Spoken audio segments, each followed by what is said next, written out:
Hi everyone, मेरा नाम है अमित शर्मा और आप सबका स्वागत है हमारे यूट्यूब चैनल ट्राइजन में। तो आज की वीडियो बहुत ही ज़्यादा इंटरेस्टिंग होने वाली है क्योंकि आज हम सीखने वाले हैं HTML के फॉर्मेटिंग एलिमेंट्स के बारे में।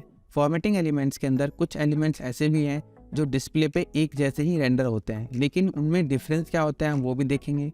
हमें कौन से एलिमेंट्स को कहाँ पे यूज़ करना चाहिए वो भी हम इस वीडियो में बहुत ही डिटेल। तो हमारी इस वीडियो को पूरा देखें ताकि आपको इन डेप्थ नॉलेज मिल सके हर एक एलिमेंट के बारे में। अगर आपको कोई भी डाउट हो तो आप मेरे को कमेंट सेक्शन में बता सकते हैं, मैं आपकी पूरी की पूरी हेल्प करूँगा। और अगर आपने इससे पहले वाली वीडियो नहीं देखी है जिसके अंदर मैंने पहले भी कुछ एलिमेंट्स के बारे में बताया था, तो ऊपर आई बटन पर क्लिक करके आप वो वीडियो देख सकते हैं और आपको सेम वीडियो का लिंक डिस्क्रिप्शन में भी मिल जाएगा। तो चलिए स्टार्ट करते हैं। तो सबसे पहले हम स्टार्ट करते हैं बी टैग की, यानी कि बोल्ड टैग की। सबसे पहले हम अपना कोड एडिटर को ओपन कर लेते हैं, स्टार्ट करते हैं सबलाइम को अपने। और क्योंकि ये हमारी पहली वाली फाइल है, अगर आपको ये सेम फाइल देखने की हमने कैसे काम किया था इसके ऊपर, तो आप वो हमारी पहले वाली वीडियो में देख सकते हैं। तो हमारा टेक्स्ट एडिटर ओपन हो चुका है, तो हम ये सारा का सारा यहाँ से टेक्स्ट हटा देते हैं, यहाँ से सेव करते हैं और हमारे इंडेक्स फाइल को ओपन करते हैं डबल क्लिक करके। तो ये हमारे ब्राउज़र पे दिखाई दे रहा है जो कि पूरी की पूरी ब्लैंक है। अब हम देखते हैं यहाँ पे कि बोल्ड का मतलब क्या होता है। जैसे मैं एक पैराग्राफ लिखता हूँ, यहाँ पे पी प्रेस करते हैं, टैब प्रेस करते हैं और हमारा आ गया आई एम अ पैराग्राफ। सेव करते हैं, अपने क्रोम को ओपन करते हैं दोबारा से और इसको हम रिफ्रेश करते हैं तो देख सकते हैं कि यहाँ पे आई एम पैराग्राफ लिख के आ रहा है। मैं इसको थोड़ा जूम इन कर लेता हूँ तो आप देख सकते हैं कि आई एम पैराग्राफ लिखा क्या है नॉर्मली। यहाँ से इसको भी थोड़ा जूम कर लेते हैं ताकि आप लोग स्क्रीन पे देखोगे तो ज़्यादा अच्छे से दिखाई दे जाए आप लोगों को। अब ये तो नॉर्मली लिखा हुआ है। अब मैं चाहता हूँ कि यहाँ पे एक और पैराग्राफ लिखूँ मैं जो कि बोल्ड टैग को रिप्रेजेंट करे।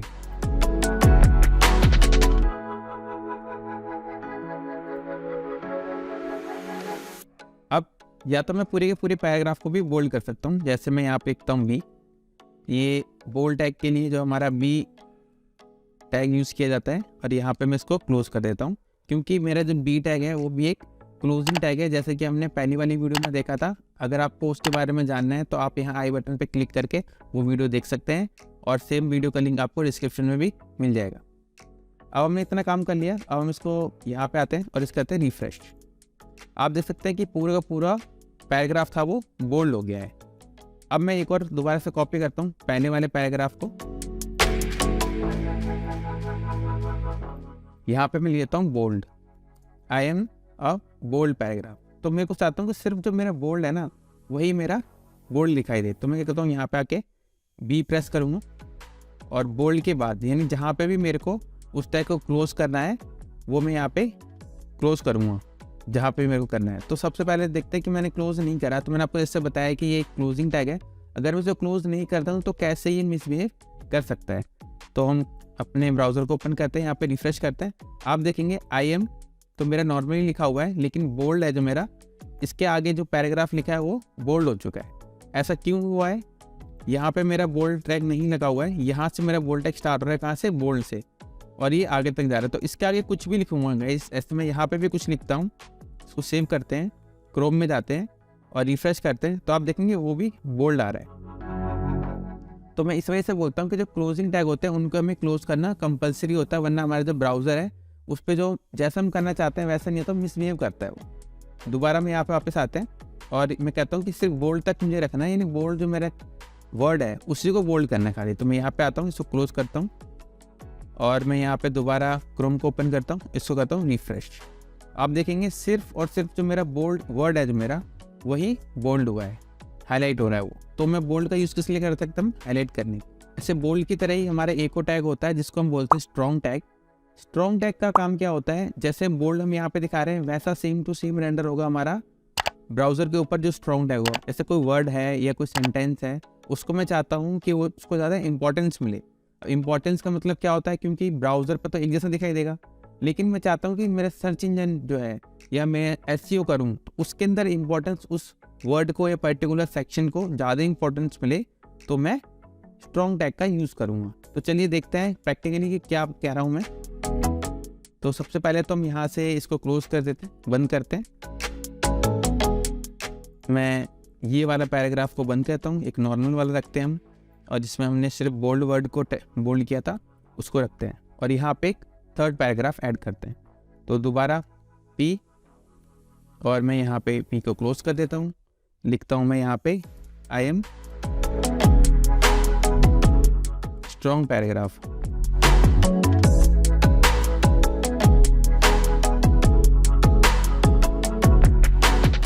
अब मैं यहाँ पे आता हूँ क्रोम में अपनी, इसको रिफ्रेश करता हूँ तो आप देख सकते हैं अभी नॉर्मल है।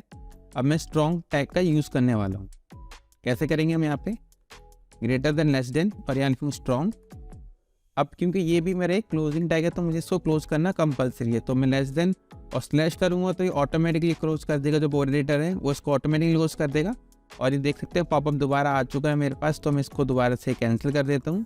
इसमें डरने की कोई बात नहीं है, ये लाइफ टाइम को आप इसको यूज़ कर सकते हो फ्री ऑफ कॉस्ट, बस इस पॉपअप को आपको क्लोज करना पड़ेगा। यहाँ पे हमने टैग को स्ट्रॉन्ग को ऐड कर दिया है। अब हम चलते हैं अपने ब्राउज़र पे और देखते हैं कि क्या इफेक्ट आया हमारा। तो रिफ्रेश करते हैं। यहाँ पे जो मैंने बी यूज़ किया था बोल्ड के लिए और जो मैंने स्ट्रॉन्ग टैग यूज़ करा है, दोनों का रेंडरिंग एक जैसा है। तो जैसे मैंने आपको बताया था कि बोल्ड और स्ट्रॉन्ग में डिफरेंस यही होता है कि जब हम सर्च इंजन पर बात करते हैं तो वो उसको ज़्यादा इंपॉर्टेंस देता है। सर्च इंजन ऑप्टिमाइजेशन करते हैं तो भी उसमें ज़्यादा इंपॉर्टेंस होती है, वो स्ट्रॉन्ग की होती है कंपेरिजन टू बोल्ड।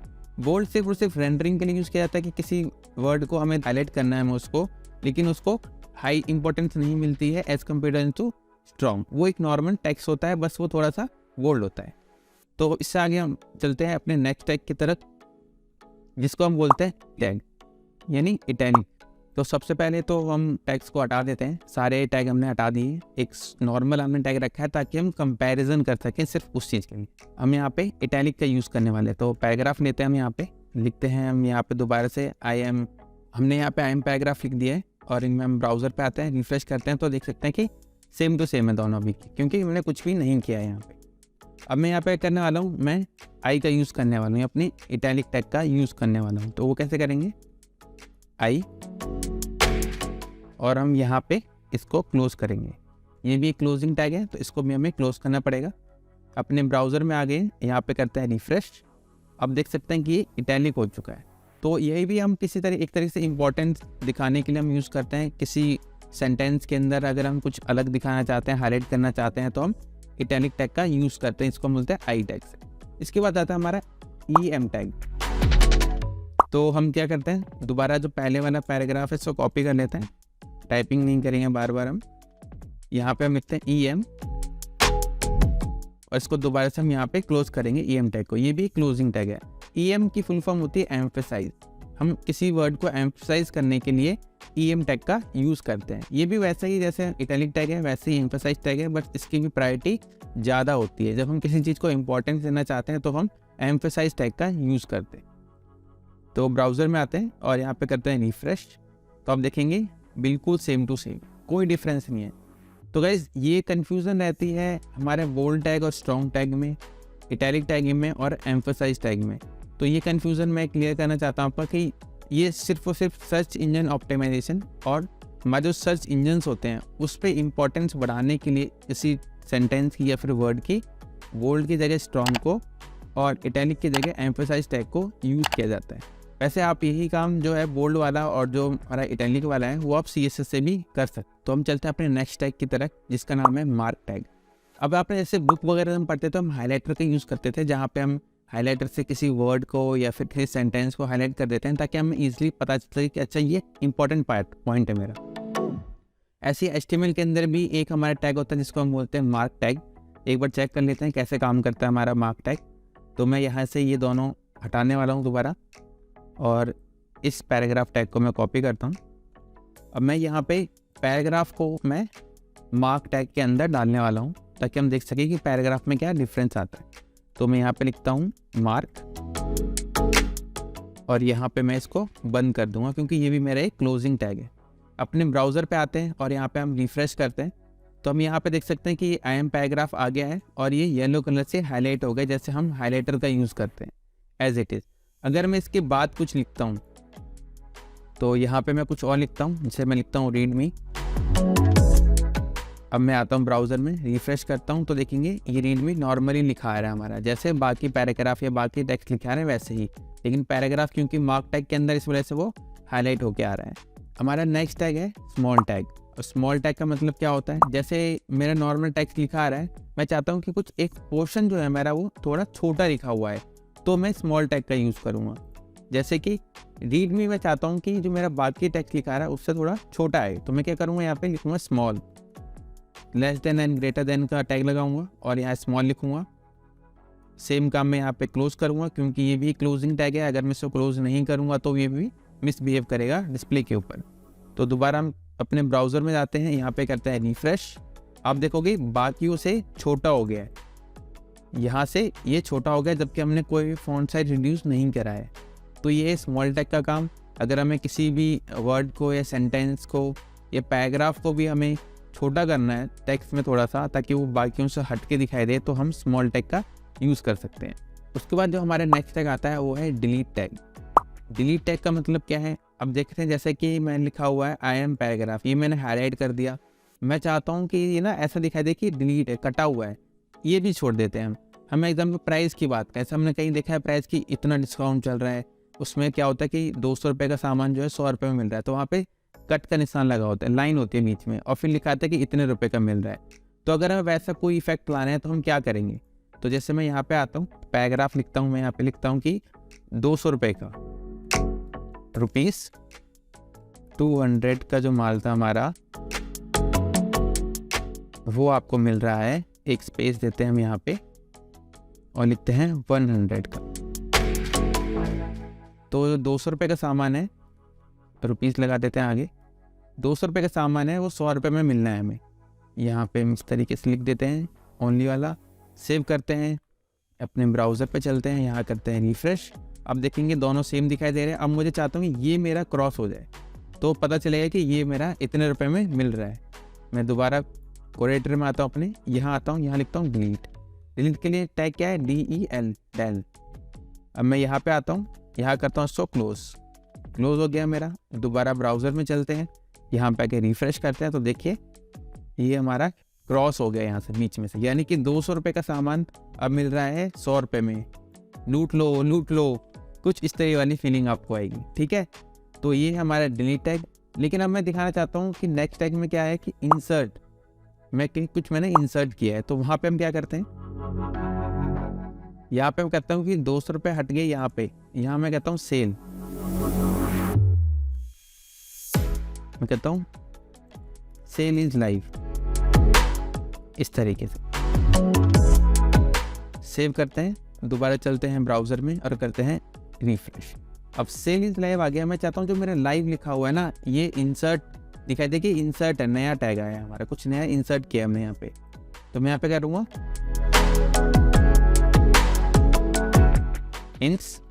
इंसर्ट के लिए, और इसको क्लोज कर दूंगा।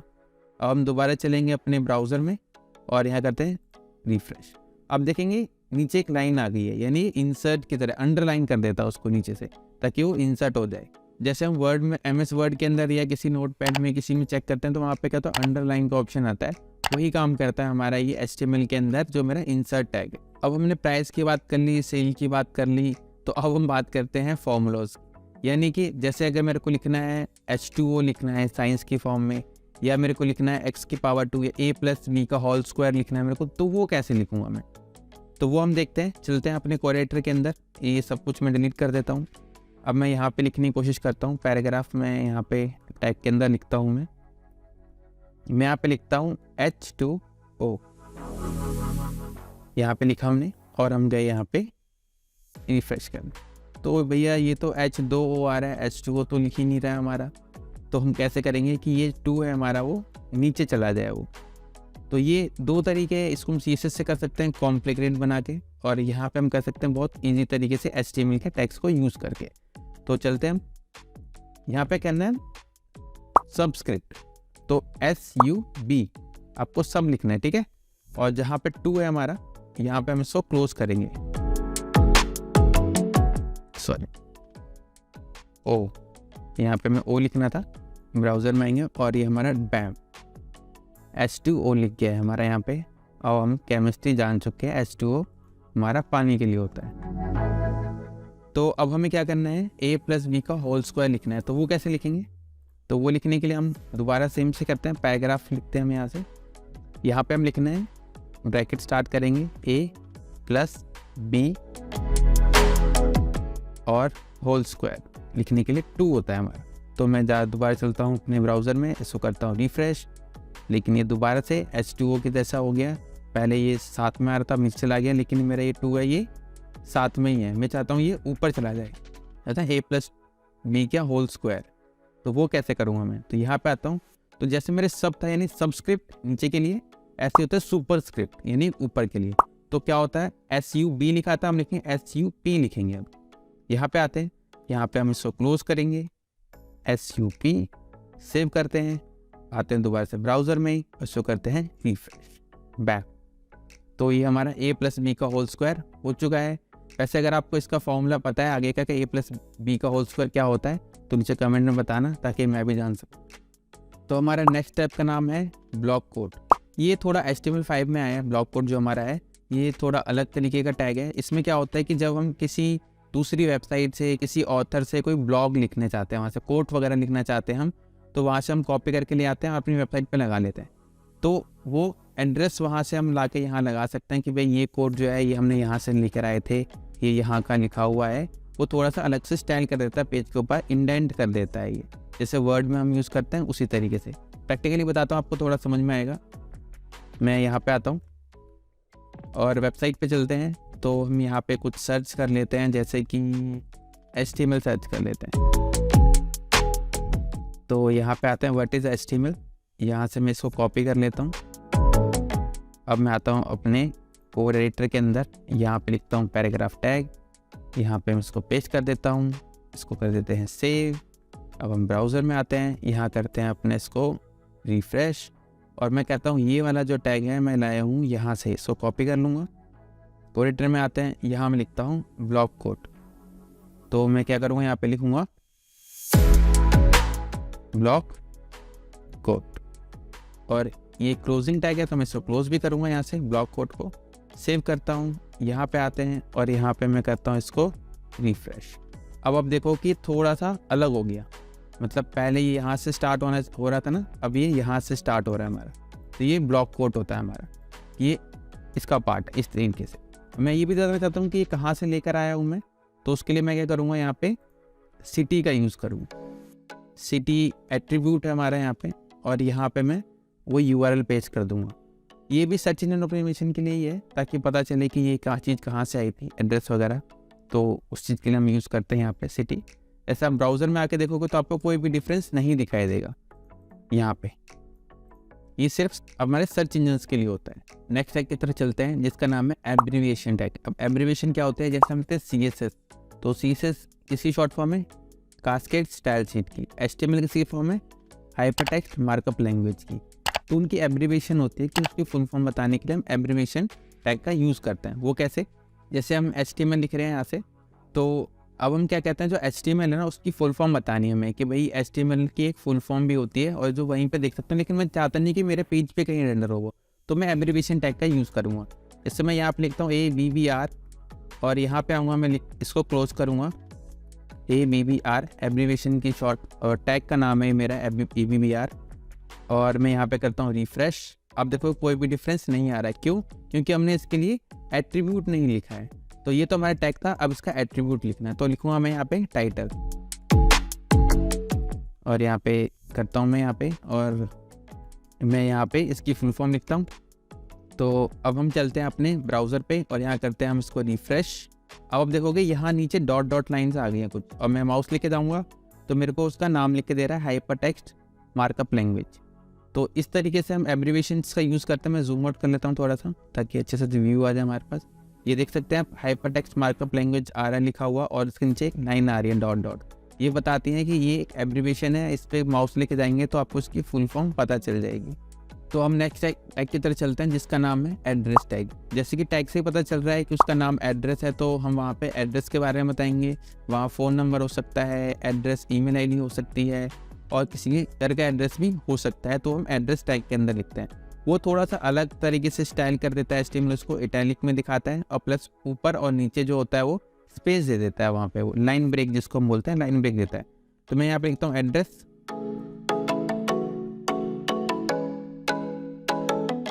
और एड्रेस टैग को हम क्लोज करेंगे। यहाँ पे मैं लिख देता हूँ जैसे कि हाउस नंबर 12 न्यू दिल्ली और 110037, ये मेरा पिन कोड है। इसको मैं सेव करता हूँ और मैं आता हूँ अपने ब्राउज़र में, इसको करता हूँ रिफ्रेश। अब देखोगे इसने इटैलिक कर दिया यहाँ पे। तो ये एड्रेस के अंदर हम लिखते हैं, हम किसी की वेबसाइट भी लिख सकते हैं इसके अंदर, किसी का ईमेल आईडी भी लिख सकते हैं, हम यहाँ पे नंबर भी लिख सकते हैं।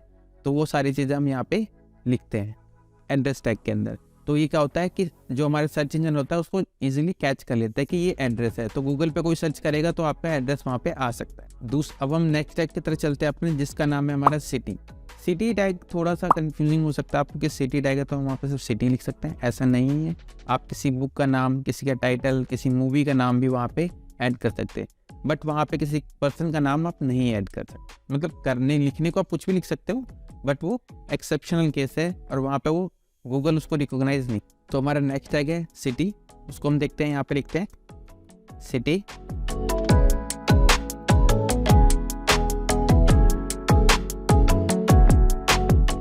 और यहाँ पे हम सिटी को क्लोज कर देंगे। यहाँ पे हम कुछ भी नाम लिख सकते हैं, तो मैं ट्राइबूजन लिख देता हूँ। सब्सक्राइब कर लेना गाइस जिसने अभी तक सब्सक्राइब नहीं किया है। और रिफ्रेश करते हैं तो देख सकते हैं कि ये भी इटैलिक था और ये भी इटैलिक है, दोनों में डिफरेंस बता दिया है। इसमें हम एड्रेस लिखते हैं, वेबसाइट, ईमेल आईडी, ऐसी चीज़ें हम लिख सकते हैं वहाँ पे, और एड्रेस को भी। और यहाँ पे हम लिख सकते हैं किसी बुक का नाम या किसी का टाइटल, मूवी का नाम यहाँ पे हम लिख सकते हैं। अगले वाला टैग है, बहुत ही कमाल का टैग होने वाला है गाइस, क्योंकि इससे हम वेबसाइट में जो हम नॉर्मली लिखते हैं उसकी डायरेक्शन को भी चेंज कर सकते हैं, जैसे हम उर्दू वेबसाइट्स में देखते हैं या फिर उर्दू वाली बुक्स के अंदर देखते हैं। तो चलिए, जैसे ये एड्रेस हमारा जो लिखा हुआ आ रहा है, अभी नॉर्मल लिखा हुआ आ रहा है हमारा, यहाँ से रिफ्रेश करते हैं। अब मैं चाहता हूँ ये मेरा अपोजिट डायरेक्शन से लिखा हुआ है, तो मैं क्या करूँगा, यहाँ लिखता हूँ मैं BDO, और मैं यहाँ से जो एड्रेस के बाद इसको क्लोज कर देता हूँ वीडियो को। अब इसके अंदर मेरे को ना एक एट्रीब्यूट भी लिखना पड़ेगा जिसका नाम है डायरेक्शन, DIR इसकी शॉर्ट फॉर्म होती है, और यहाँ पे लिखता हूँ मैं RTL, यानी राइट टू लेफ्ट। और नॉर्मली हम लेफ्ट टू राइट लिखते ही हैं। यहाँ पे आते हैं हम ब्राउज़र में, इसको करते हैं रिफ्रेश। वाओ, अब देख सकते हो आपके ये इस साइड से लिखना शुरू करा है इसने। अभी यहाँ से लिखा था, अभी इधर से लिखा रहा है। मैं आपको कंपैरिजन करके दिखा देता हूँ। इसको मैं कॉपी कर लेता हूँ